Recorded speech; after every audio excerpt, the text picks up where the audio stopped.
Ryan Routh, the deranged radical left Ukraine activist who attempted to assassinate President Trump just last year at one of his Florida golf courses, was just convicted on 5 felony charges and then tried to kill himself by stabbing himself in the neck with a pen in the courtroom just after the verdict was read. Absolutely insane situation. Afterwards, his daughter can be seen leaving the courtroom, screaming, yelling a bunch of profanity, saying, "They set my father up." A bunch of nonsense, if you ask me. Then, Secretary of Homeland Security Kristi Noem gave some of her thoughts during an interview. We're going to watch and we're going to talk about it. But before we do, this is Trending Politics, and my name is Blake Cresses. Please be sure to like, comment, subscribe, and hit that bell to stay up to date with all political news. So, you can see right here this illustration on your screen just to my right of the events in the courtroom of Ryan Routh trying to stab himself. He was apprehended and stopped by these guards, luckily, so justice will be served. He will be facing punishment for these 5 counts. Now, I'm going to read these off to you real quick. Count 1, attempted assassination of a major presidential candidate. Count 2, possession of a firearm in furtherance of a crime of violence. Count 3, assaulting a federal officer. Count 4, felon in possession of a firearm and ammunition. So this guy was already a felon. And count 5, possession of a firearm with an obliterated serial number. So he scratched out his serial number as well. Really crazy. And this was actually the second assassination attempt that we know of on President Trump during the 2024 election cycle. This is not the Butler, Pennsylvania assassin who failed miserably and was shot and killed on sight after grazing President Trump's ear. Miraculously, President Trump survived. This guy snuck onto the grounds of President Trump's golf course and was like settled in the woods, had a sniper's nest going. He was ready to do it, but Secret Service thankfully spotted him and fired some bullets at him. He returned fire and then fled, but was subsequently apprehended. Thankfully, President Trump was unharmed and is now the president of the United States. It's a fantastic thing to see. But yeah, we're gonna talk some more about this guy. Just absolutely insane situation. Another radical leftist, violent terrorist. We've seen a lot of this recently, and mark my words, we're going to be seeing a lot more because these people are desperate. We've beaten them so thoroughly, both culturally and politically. So like the 60s and 70s, they are once again resorting to violence. Thankfully, justice is being served for Ryan Routh, and hopefully we'll have a large crackdown on these left-wing terror organizations and all these un-American freaks who wish violence against us. But anyways, let's watch this report about his daughter fleeing the courtroom. So it was an unbelievable scene in the courtroom after President Trump's would-be assassin was found guilty. Routh appeared to try to stab himself in the neck with a pen before marshals restrained him. His daughter storming out of the courthouse moments later. You can all go to hell. It's all y'all's fault. Lies. Spreading lies about my father. Fox News legal analyst Greg Jarrett joins us. And now, I mean, it was a crazy trial. This was only going to end one way. And of course, he tries to kill himself. Greg? Yeah, and Lawrence, thanks for having me on. I'm not sure if it was a ploy or a scheme to make an argument on appeal that, you know, he had some sort of mental disorder defense that should have been asserted or demanded by the judge. That's a wild card. We don't even know if he was examined psychiatrically.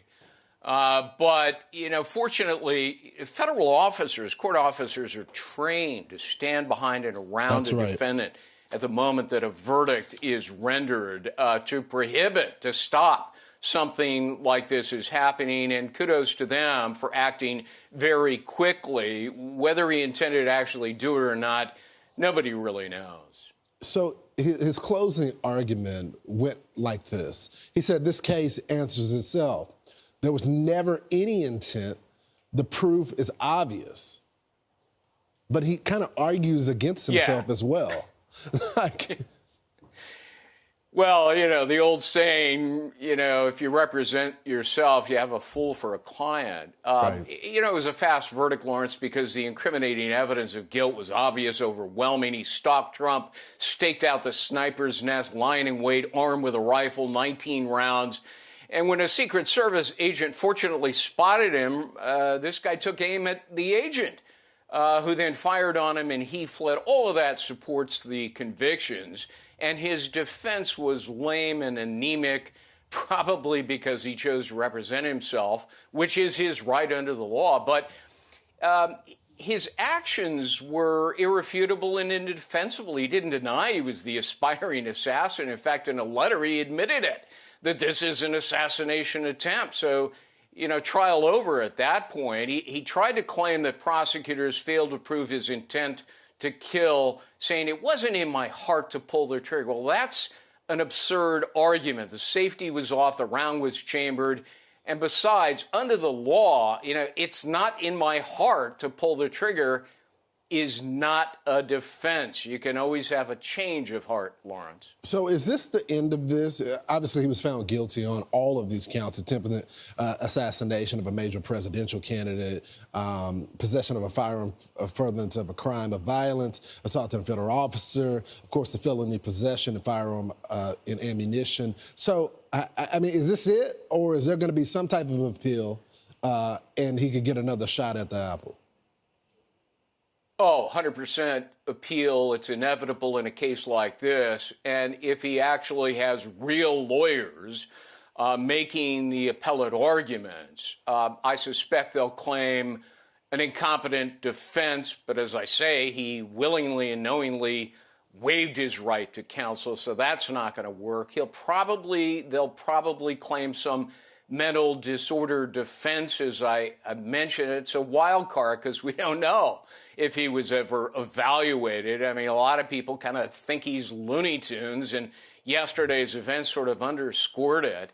They'll also claim reversible errors by the judge limiting some of the evidence that the defendant wanted to present that was largely irrelevant. And I wouldn't be surprised if they claim that the Kirk assassination unduly influenced the jury with emotion, because remember, the trial started the day after the tragic assassination of Charlie Kirk, and they're going to say, well, that prejudiced the jury. They should have waited until people's emotions calmed down. So, yeah, there's going to be an appeal in this case, and it'll take a very long time. We'll be following it. Greg, thanks so much for joining the program. Really crazy. The fact that he represented himself, what a moron. I mean, as that gentleman said, it's his every right under the law. Maybe he did that knowing that it would go to an appeal, and he could say, I was a totally incapable defense for myself. I don't know. This guy, he is Looney Tunes. There's no doubt about that, but that doesn't mean that justice shouldn't be served. This guy was a fully capable individual. He was involved in Ukraine, had been flying to and from Ukraine back and forth frequently. It's weird. I don't know how this guy had all this money to do the type of stuff that he was doing. I don't know who exactly was funding him, but definitely a strange situation. What we know is that this was an older guy. He was well within his mental faculties, and he knew exactly what he was doing, and he intended to commit evil, and he needs to be held accountable for it, and we need to really make an example, considering the rise of left-wing terror against conservatives, against Christians in this country. We need to be making an example not only of Ryan Routh, but of all these Antifa terrorists, these people who are shooting up ICE facilities, shot up the ABC production facility after Jimmy Kimmel was kicked off the air. Unfortunately, they brought him back. I can't believe it. That shows capitulation to left-wing violence. You can never do it. ABC really got some bullets through the window from a left-wing freak and then said, I guess we need to put Jimmy Kimmel back on the air. Insane stuff. But that argument about the Charlie Kirk assassination resonating with the jury, it'd be just so devious if they used that. Obviously, these lawyers, it's their job. They have to defend this guy. They're going to do whatever they can to defend this guy. But it'll be interesting to see how this progresses and the lows that they're willing to stoop to defend this would-be presidential assassin. Anyways, let's check out what Kristi Noem has to say about the situation. Also here to react to this verdict, Homeland Security Secretary Kristi Noem. The Secret Service falls obviously under her agency oversight. Secretary Noem, thank you so much for being here. Your reaction to this comprehensive guilty verdict against Ryan Routh just a short time ago. Yeah, we're thankful to see this, and we're thankful to see him brought to justice and pay the consequences for his crimes and his attempted assassination and attempt against President Trump. So the Secret Service did due diligence and will continue to do that and cooperate with all the investigators involved, and to make sure that he was brought to a successful trial is extremely important. And let that be a message to anyone in this country that seeks to do violent activity or commit harm against anyone in leadership, this administration, or our citizens. President Trump is in the White House today because he wants our streets to be safer, and he gets up every day and fights for the average American so that they can be safe as well. So every time we see someone like this brought to justice and the correct verdict come down, we're grateful that we live in this country where not just our president can be protected and kept safe by excellent men and women like the Secret Service, but also every citizen can know that they have a president that fights for them every day too.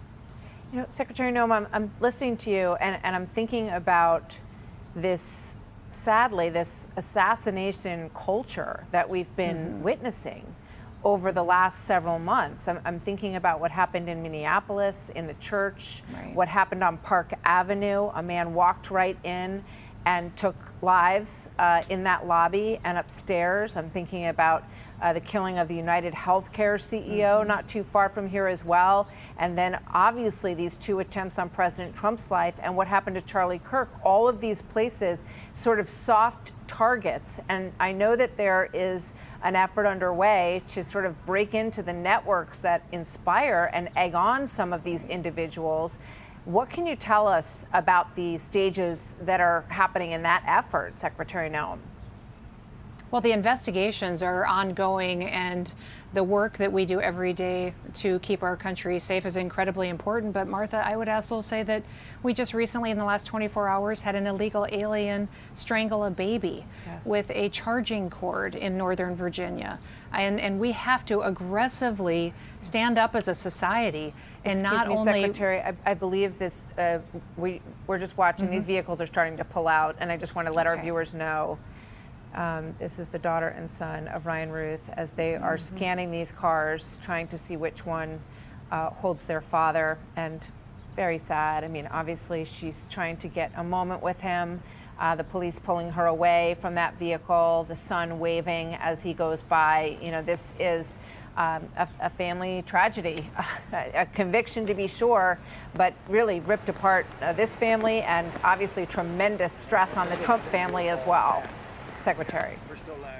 Well, this should remind every family to go out and to take care of their family members before it comes to this type of action that is taken, before this type of consequences is implemented. Everybody go out there and have conversations with your family, watch over their mental health, watch over their heart, bring them back to their faith, and be proactive in people's lives rather than sitting back and waiting for them to be radicalized until they commit acts of violence like this.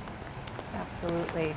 You know, you were starting to talk about this network that we are learning about, and President Trump wants to have a domestic terror designation for Antifa, and we don't see ties to Antifa with Ryan Routh, but you know, who knows what these investigations will start to uncover. Your thoughts on that? Every day we're finding new networks, Martha, and President Trump focusing on is extremely important. You go in and interdict one criminal, it ties them to who do they talk to, who radicalized them, who are they interacting with, and we can continue those investigations and make sure that we're stopping these networks before they're embedded in our society and we have consequences for years to come. You know, the question that I raised earlier about these soft target environments that we're seeing these assassinations happen and assassination attempts happen. In terms of Homeland Security, does anything change? Do you ask for a different posture on the part of people? I'm thinking about fall is here, football games everywhere. What are your thoughts on that? Everything's changed.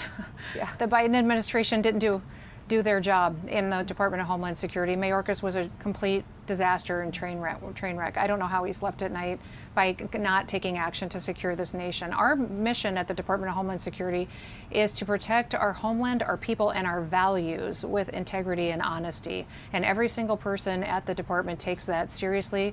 And so we're learning more every day. We're signing security agreements with other countries to give us more information on who may be coming into our country to do us harm, what those communication networks are, to make sure that we're proactively securing large events events, but not just large events, our schools, how we can give advice to states and local governments and small businesses on how to protect their cybersecurity, their infrastructure, and then we train law enforcement officers. We train our federal law enforcement officers, but also send out grants to train those at the local level and make sure they're prepared for any emergency that could come.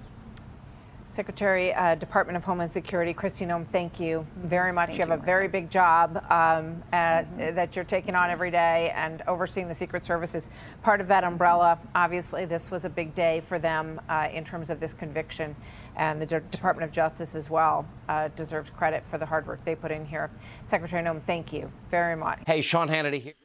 What a shame it is that we the people have to live in consistent fear of people like Ryan Routh or Tyler Robinson or any number of these insane left-wing terrorists. There is a very pervasive evil spreading across our country, and it's almost exclusively aligned with the radical left. And hopefully, we pray that our president and his administration will put real effort into taking on this horrible situation we've got brewing, and the fact that so many, the evil was exposed with the death of Charlie Kirk, that so many people are at the very best, apathetic to this type of violence, and at worst, celebrative, if that's a word, condoning of this violence, in fact, encouraging of this violence. They want to see more of it. What did we see after President Trump was shot in Butler, Pennsylvania? We saw celebrations from the left, much like with Charlie Kirk, but also sadness that the would-be assassin, was completely unsuccessful. We saw the same thing after Ryan Routh and that situation in Florida.